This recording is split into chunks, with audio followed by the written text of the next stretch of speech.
Le cycle de vie d'une coccinelle. Je me lance dans l'élevage de coccinelles avec le kit pédagogique que je viens de recevoir. Il est super bien fait, super complet et les élèves sont fans.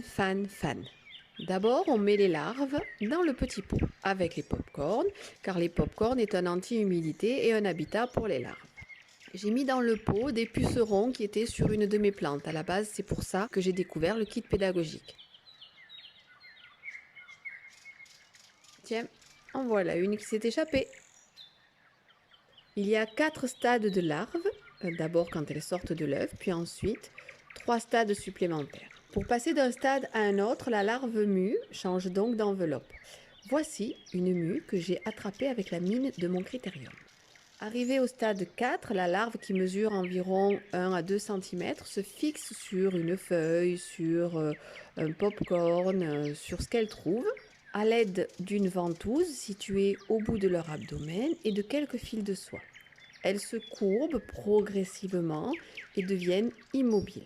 C'est la mue nymphale. Puis lorsqu'elle va devenir totalement nymphe, elle sera toute jaune. Mais très vite, en quelques heures à peine, elle deviendra noire et jaune. De temps en temps, d'ailleurs, elle bouge.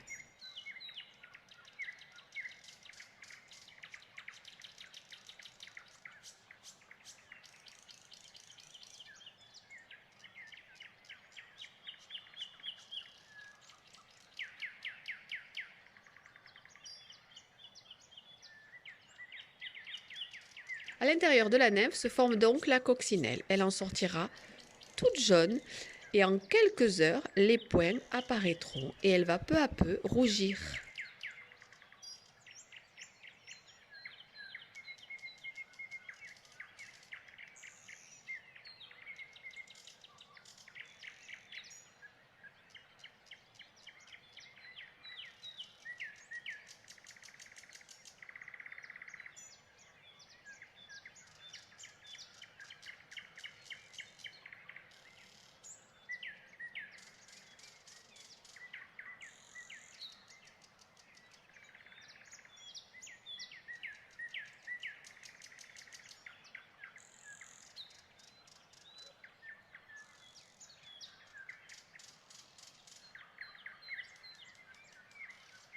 Oh, les coquines, elles se reproduisent.